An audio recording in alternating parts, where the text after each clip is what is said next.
yan. Ayan, ito yung unang step. Paano nga ba mag-chart? Top-down analysis from 1H, 15 minute to 5 minute. So first, punta ka muna sa 1 hour time frame. So identify mo yung parang market structure mo or higher time frame bias. Okay? So ito, for example ito. Ito yung na-identify ko dyan na choke. Nalagay mo dyan, 1H choke. Ayan. Nalagay natin yung dark color. Tapos, once na-identify mo na yan, ilalagay mo na yung parang pinaka-swing high mo, tsaka swing low mo. So sa case natin, ito yung nakita kong swing high. Tapos ito naman yung swing low. Sir Mix, ano yung connect niyan sa market structure? Kasi ganito yan. Basic lang ng market structure para sa mga newbie or sa mga bagong member natin. Pakita ko lang sa inyo yung basic. Hinahanap ko lang yung pang-drawing natin. Kasi nasa laptop tayo ni Michi. Okay. Ayan, so ganito kasi yan. So meron tayong tinatawag na uptrend. Yan yung kapag patuloy na nabibreak yung higher high or yung previous high. Yung tawag dyan is uptrend. Ayan, nabibreak niya yung... Ayan. Nabibreak niya itong mga previous high na ganyan. Ayan, pag nabreak niya yan, possible pullback, then break ulit. Ganyan. Okay, so ito yung nakikita natin dito. So nabreak niya yan, yung previous high na break, then nag-pullback siya sa... Ito, actually di pa siya nag-hit sa order block. Ayan, 1H OB. Ayan, hindi niya pa na-hit yan, 1H OB.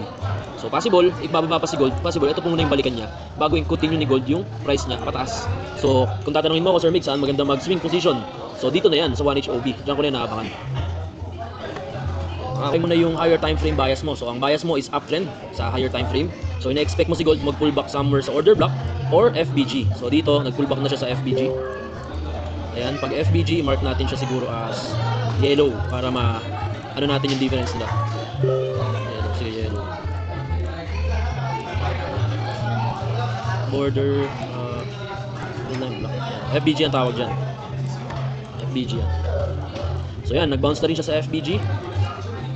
Then check naman natin yung 15-minute time frame. Sa 15 minute, kailangan mong tignan yung pinaka punot dulo niya para masundan mo yung market structure niya talaga, internal market structure. So ito yung punot dulo niya nung nag-change of character na siya or change of trend. So ito yung 15M choke. Tapos nag-pullback lang siya dito sa FBG. Ayan. O dito, ito pala. Tapos, ayan, na-break niya ulit tong low na to. So meron tayong 15M boss.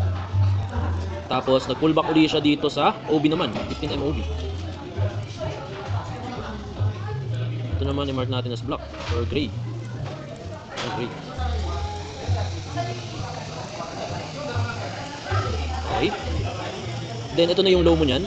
Tapos yan, na-break niya ulit tong low na to.